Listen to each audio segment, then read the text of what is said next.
৬০ বছর বয়স পূর্ণ হওয়ার আগেই সিলেটের বিভাগীয় পানি উন্নয়ন বোর্ডের কর্মকর্তা মোস্তফা কামাল সাহেব অবসরের কাগজপত্র গুছিয়ে নিয়েছিলেন। ২৫ বছরের চাকুরি জীবনে দেশের নদ নদী ও বন্যা নিয়ন্ত্রণে কাজ করেছেন, ছেলে মেয়েদের মানুষ করেছেন, ঘর বেঁধেছেন।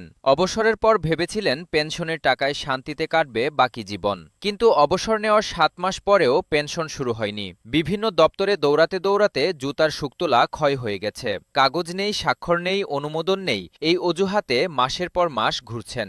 মোস্তফা কামাল সাহেবের এই গল্প বাংলাদেশের হাজার হাজার অবসরপ্রাপ্ত কর্মচারীর চেনা গল্প।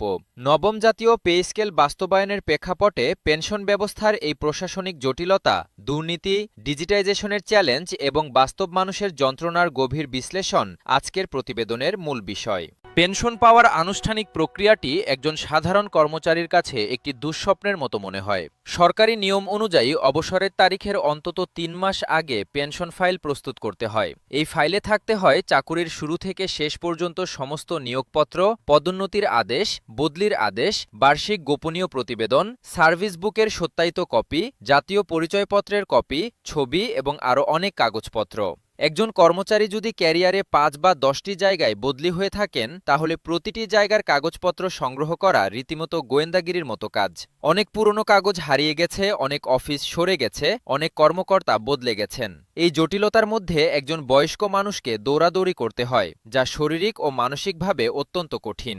পেনশন প্রক্রিয়াকরণে বিলম্বের পেছনে দুর্নীতির একটি অন্ধকার অধ্যায় রয়েছে। সারা দেশের পেনশনভোগীদের কাছ থেকে পাওয়া তথ্যে দেখা যাচ্ছে যে অনেক ক্ষেত্রে পেনশন ফাইল দ্রুত এগিয়ে নিতে অনানুষ্ঠানিক অর্থ পরিশোধ করতে হয়। হিসাব কর্মকর্তার দপ্তর থেকে শুরু করে অর্থ মন্ত্রণালয় পর্যন্ত প্রতিটি ধাপে এই অনানুষ্ঠানিক চাপ থাকে।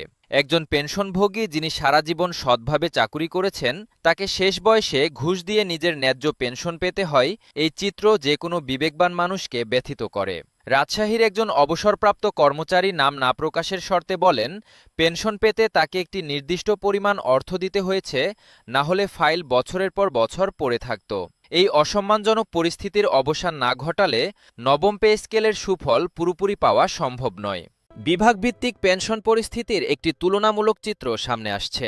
ঢাকা বিভাগে যেসব কর্মচারী অবসর নেন তারা তুলনামূলকভাবে দ্রুত পেনশন পান, কারণ কেন্দ্রীয় হিসাব দপ্তরগুলো এখানে অবস্থিত। কিন্তু ময়মনসিংহ, রংপুর বা বরিশাল বিভাগের দূরবর্তী উপজেলায় কর্মরত কর্মচারীদের পেনশন পেতে অনেক বেশি সময় লাগে। পার্বত্য চট্টগ্রামের দুর্গম এলাকায় কর্মরত কর্মচারীদের জন্য পেনশন প্রক্রিয়া সবচেয়ে কঠিন। সড়ক যোগাযোগ দুর্বল হওয়ায় কাগজপত্র সংগ্রহ ও জমা দেওয়া দীর্ঘসূত্রী প্রক্রিয়ায় পরিণত হয়। এই আঞ্চলিক বৈষম্য দূর করতে সকল বিভাগে সমানভাবে কার্যকর পেনশন সেবা নিশ্চিত করা নবম পে স্কেলের একটি অঙ্গীকার হওয়া উচিত। সার্ভিস বুক বা চাকুরি বইয়ের সমস্যা পেনশন প্রক্রিয়ার একটি বড় বাধা।